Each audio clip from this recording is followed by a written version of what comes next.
Kung sawa na kayo sa beach at gusto nyo namang mag-nature tripping, ngayong summer yan, ano po? Baka type yung pasyalan itong ecological sanctuary sa Baguio City. Ikwento mo, James Beltran.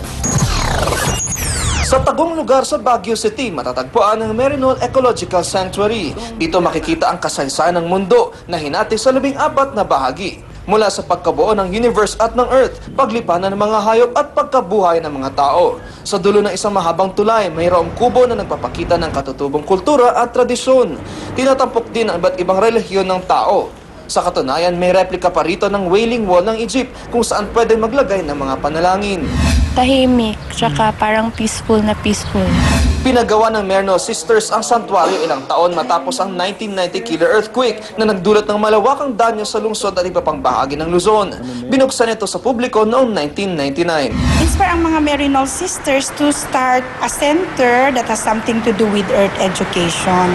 Naisip din nila na gagawa ng isang proyekto that has something to promote care for the earth. So 35 pesos na entrance, pwede na mag-nature tripping dito sa Merinol Ecological Sanctuary. James Beltran, News 5.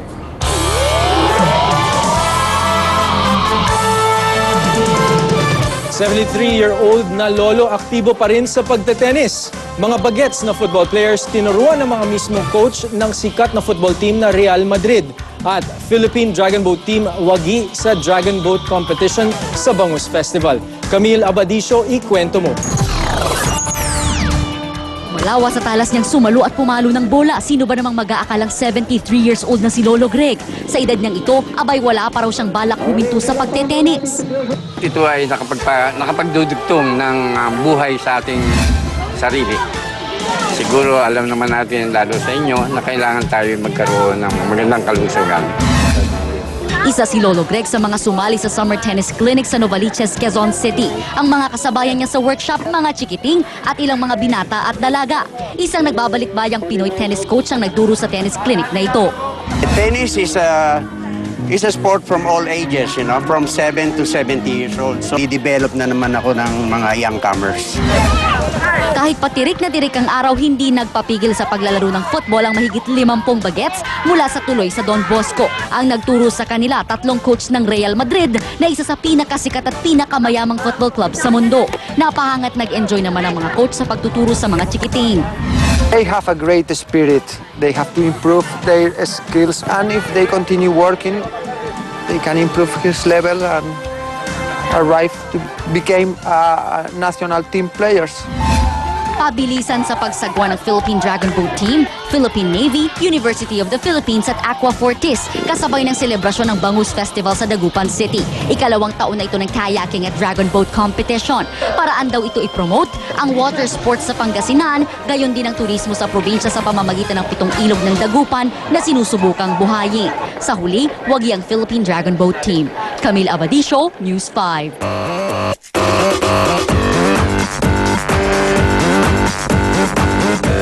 After 7 years of being together, plano ng pakasal ni na Brad Pitt at Angelina Jolie. Kinumpirma yan ng tagapagsalita ni Brad Pitt matapos kumalat ang litrato ni Angelina this week na may suot na diamond ring. Wala pang petsa ang wedding pero very happy at excited na raw ang 6 na chikiting nila Brangelina. Nagpakitang gilas naman sa rakrakan si Johnny Depp. Gitarista siya ni Marilyn Manson sa Golden Gods Award. Halos di napansin ng rock fans ni Depp hanggang sa lapitan siya ni Marilyn at ipakilala siya sa mga manonood. Hindi alam ng marami, may banda rin si Depp na tinawag niyang P na puro rin mga rockista ang miyembro. Naging makulay naman ang ika-10 taong selebrasyon ng Aliwan Festival sa CCP Complex, Rojas Boulevard. Tapok dito ang parada ng mga naglalakiang float na may iba't ibang tema. Tanggal naman ang inip ng mga dumayong manonood. Nang makipagsakas-pasiklaban na sa street dancing ang mga grupo na galing pa po sa mga malalayong probinsya. Sumugod naman ang mga kapatid stars natin doon para magbigay ng dagdag na kasiyahan. Highlight din ng festival ang coronation sa beauty pageant na reyna ng Aliwa na inere ng TV5. Si Angeline Dion Gomez ang Hinulalawan Festival sa Cebu ang nag-uwi ng corona at premyong 100,000 pesos. Best in float naman ang Pamulinawen Festival mula sa Lawag City na tumanggap ng ₱250,000. Paseksihan at pamachohan ang eksena kanina sa Boracay. Pero kung ganda lang din ng katawan ng pag-uusapan, di magpapahuli ang latest star ng Kapatid Network na si Derek Ramsey. May live report mula sa Boracay si MJ Marfori. MJ!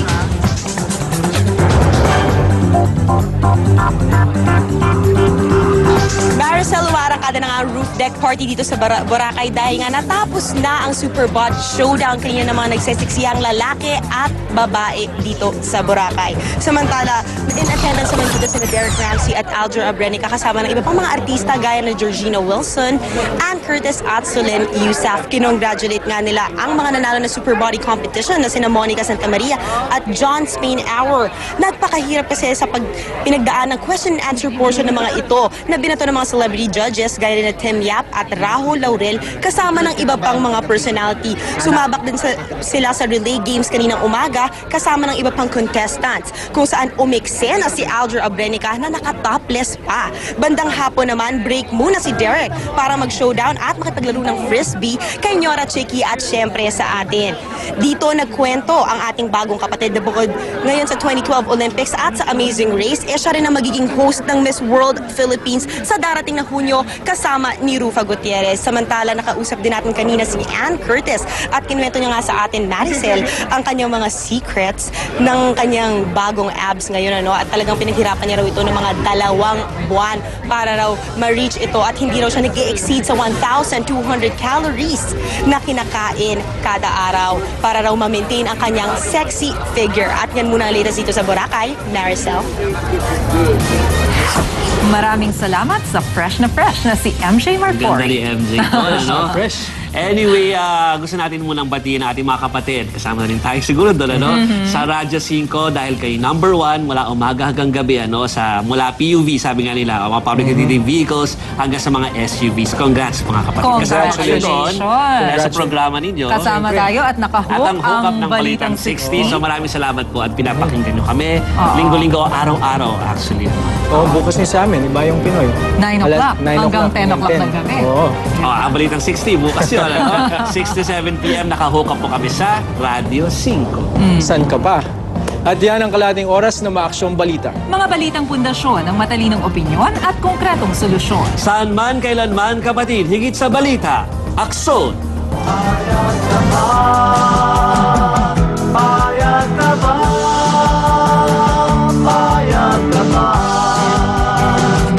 Sagot ko'y no, no, no sa lubiyan.